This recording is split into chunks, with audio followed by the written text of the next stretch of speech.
Sebelumnya perkenalkan nama saya Revalina Anggraini Umar. Dan saya Alain Rifai Putri Arianto. Sebelumnya terima kasih Kak telah menjadi narasumber untuk wawancara kami. Sedikit membahas tentang kode etik Kak. Sebelumnya perkenalkan, nama saya Tribuana.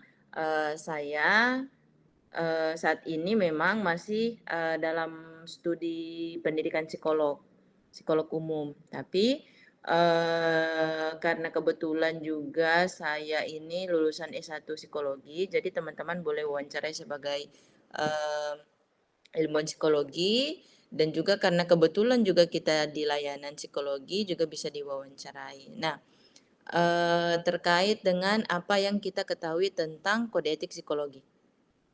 Iya Kak. Gitu Kang? Iya. Oke.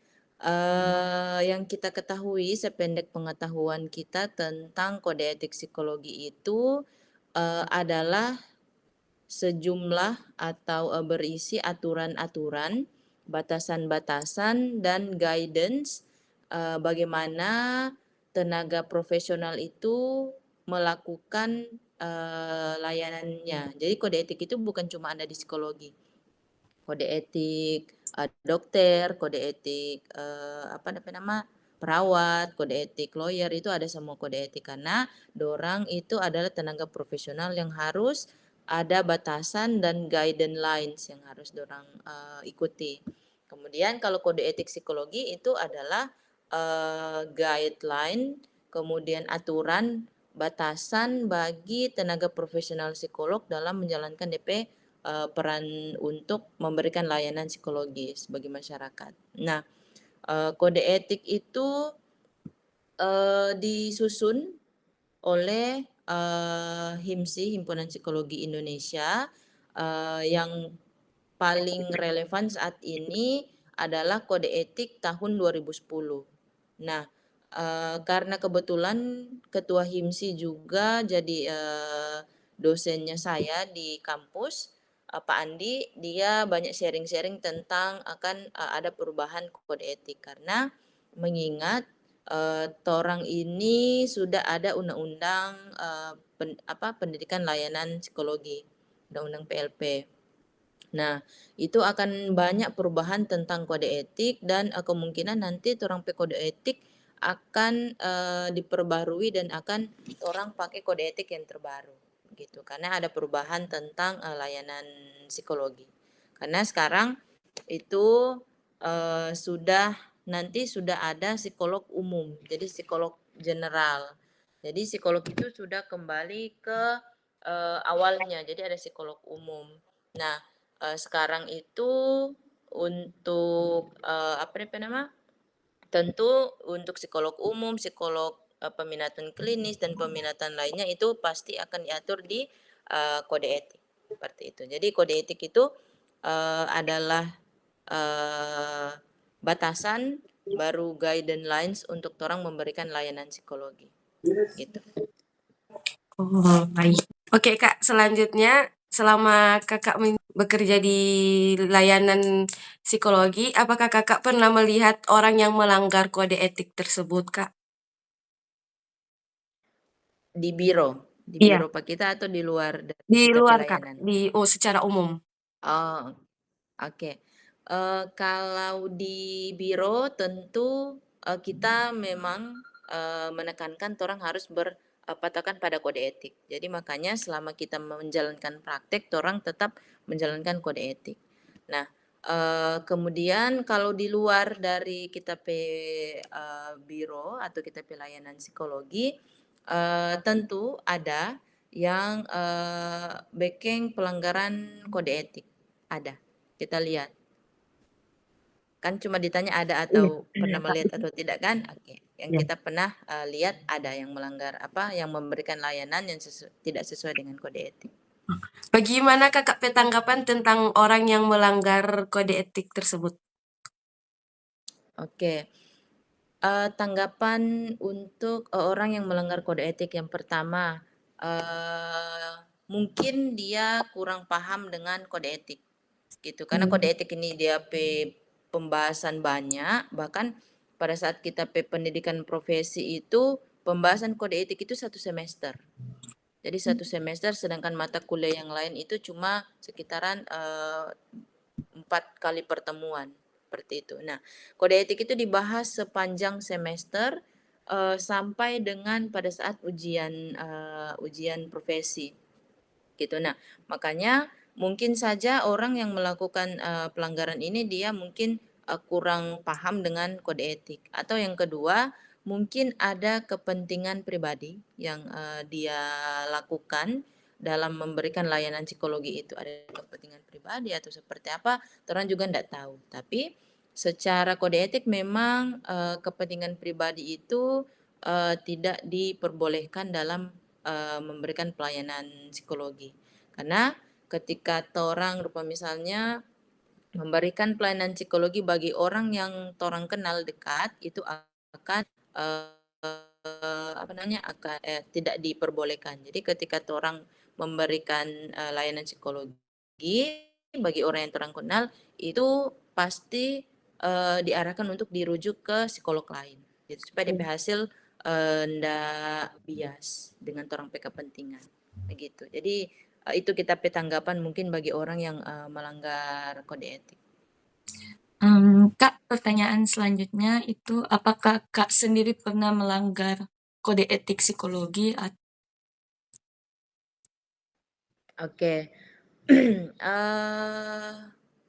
Bahkan pada setiap hari kita ini melakukan bukan melakukan, jadi kode etik itu bukan bukan apa ya, rupa sesuatu yang jadi kode etik itu sebenarnya adalah torang pe landasan, gitu. Jadi kalau misalnya torang rel kereta api itu dia harus berjalan di rel, dia ndak bisa berjalan di jalan raya, gitu. Nah, jadi setiap torang memberikan layanan ya torang berjalan di kode etik, gitu. Torang berjalan di relnya kode etik. Ketika torang keluar dari rel kode etik, entah itu akan pasti misalnya yang pertama terjadi hal-hal yang torang ndak inginkan bersama.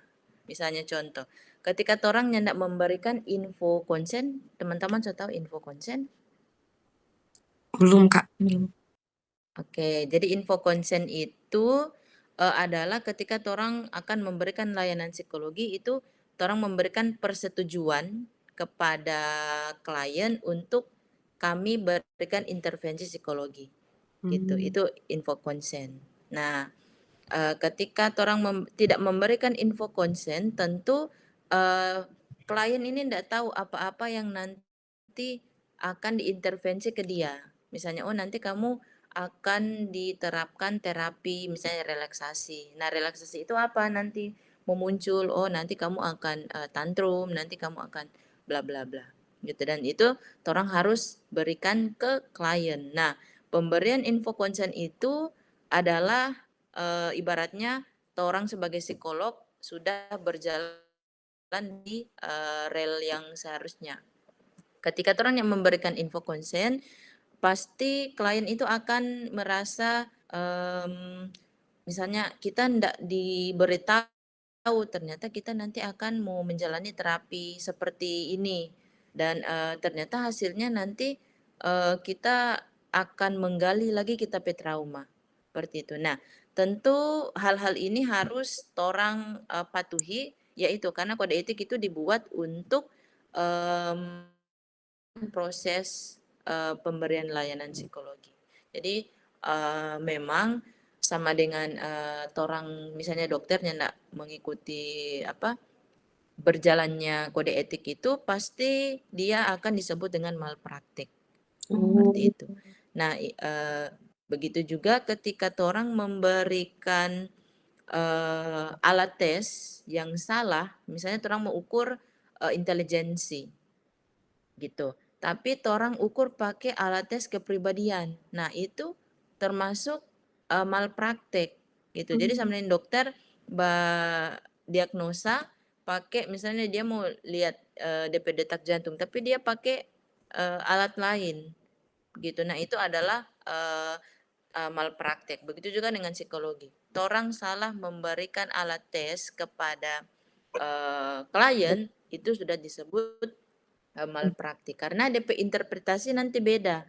torang mau lihat DP kecerdasan tapi lihat dari DP perilaku. Nah, apakah orang yang cerdas itu DP perilaku seperti apa? Itu kan pasti tidak masuk. Nah, itu yang dinamakan pelanggaran kode etik. Jadi sedekat itu pelanggaran kode etik bisa terjadi, gitu.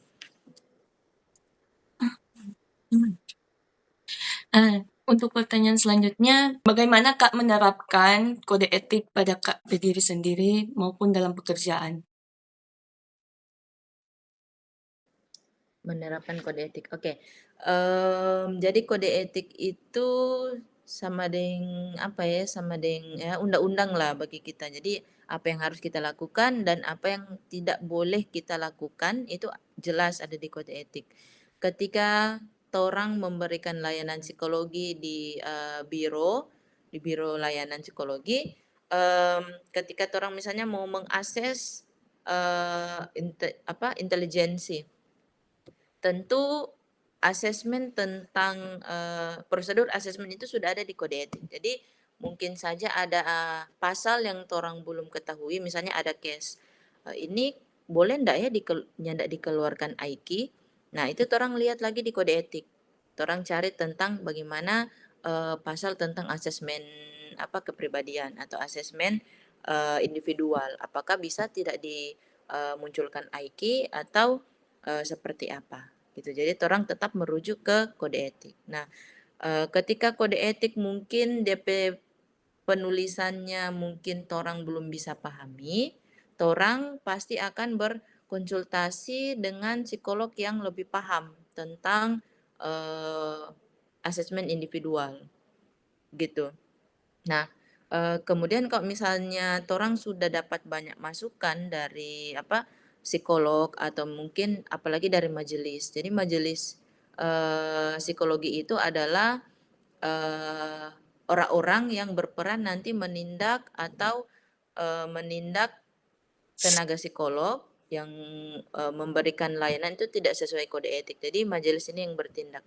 Dan pasti orang harus koordinasi dengan majelis. Apalagi kebetulan sekarang kita masuk di pengurus HIMSI wilayah, tentu orang harus banyak sharing, banyak berguru majelis seperti itu. Nah, itu mungkin penerapan kode etik yang kita lakukan supaya kita tetap keep on track. Jadi masih pada jalur kode etik gitu. Oh iya. Baik Kak, yang terakhir adakah masukan-masukan untuk orang sebagai mahasiswa psikologi tentang kode etik? Oke, masukan untuk bagi mahasiswa. Ini semester berapa? 5 Semester atau 3 Kak. 3? Oke. Jadi teman-teman masih punya mungkin 2 tahun untuk belajar tentang kode etik. Yang kita harapkan dari mahasiswa, yang pertama, ketika orang diajarkan alat tes, itu alat tes itu bukan penentu kepribadian, bukan. Jadi itu supaya bagaimana cara orang lebih mudah melihat orang problem itu melalui alat tes agar lebih mudah. Jadi itu tidak pakem. Oh, dia melalui alat tes ini dia seperti ini. Jadi jangan berpatokan alat tes itu segala-galanya gitu. Karena kita dengar di Unima itu dorang berlomba-lomba supaya masuk di kelas Pamnirmaman karena dia banyak pakai alat tes gitu. Jadi jaga sampai war KRS kalau kita jaga dengar karena itu Nirmaman jaga kasih alat tes banyak. Nah, itu kita ingatkan ke teman-teman mahasiswa, alat tes itu bukan satu-satunya alat untuk melihat kepribadian seseorang. Ada banyak, ada observasi, wawancara, pemberian intervensi, konseling, itu serangkaian layanan psikologi yang bisa membantu orang-orang untuk berdaya secara psikologi. Alat tes ini menjadi salah satu bagian intervensinya teman-teman mahasiswa untuk pemberian layanan psikologi. Gitu. Kemudian yang kedua, tunggu. peran mahasiswa psikologi itu nantinya teman-teman akan jadi ilmuwan psikologi, gitu. Ketika teman-teman jadi ilmuwan psikologi, kita harapkan tidak melewati batas tugas dan tanggung jawab sebagai ilmuwan psikologi. Jadi jangan mengambil peran psikolog, gitu. Nah, peran psikolog ini kan mungkin teman-teman belum tahu. Peran psikolog itu pelayanan psikologi itu ada di 3 sampai 4 tahapan. Promotif, preventif, kuratif, dan yang terakhir rehabilitasi. Nah, teman-teman itu berada di tahap 2 ini, tahap promotif dan preventif. Promotif itu teman-teman mempromosikan bagaimana kesehatan mental. Itu wajib untuk teman-teman mahasiswa psikologi dan ilmuwan psikologi, itu wajib mempromosikan bagaimana cara hidup yang sehat, bagaimana cara hidup psychological well-being, kesejahteraan psikologi, itu teman-teman wajib mempromosikan itu. Yang kedua, tindakan preventif. Tindakan preventif itu adalah teman-teman tindakan untuk mencegah terjadinya gangguan psikologis. Dengan cara apa? Dengan cara misalnya sebelum mengalami gangguan psikologis, yang pertama torang harus check up rutin ke psikolog, gitu. Jadi check up rutin, kemudian misalnya torang mencegah torang burnout di kantor atau burnout di kampus itu seperti apa? Oh, torang misalnya pakai contoh stabilitas mahasiswa dan ilmuwan psikologi. Dan yang dua ini adalah tindakan kuratif dan tindakan rehabilitatif. Itu adalah perannya psikolog, gitu. Nah, tindakan kuratif itu adalah tindakan ketika di mana gangguan itu sudah terjadi. Misalnya kita setelah diperiksa, kemudian diputuskan didiagnosa oleh psikolog, itu misalnya kita mengalami anxiety misalnya middle, sedang.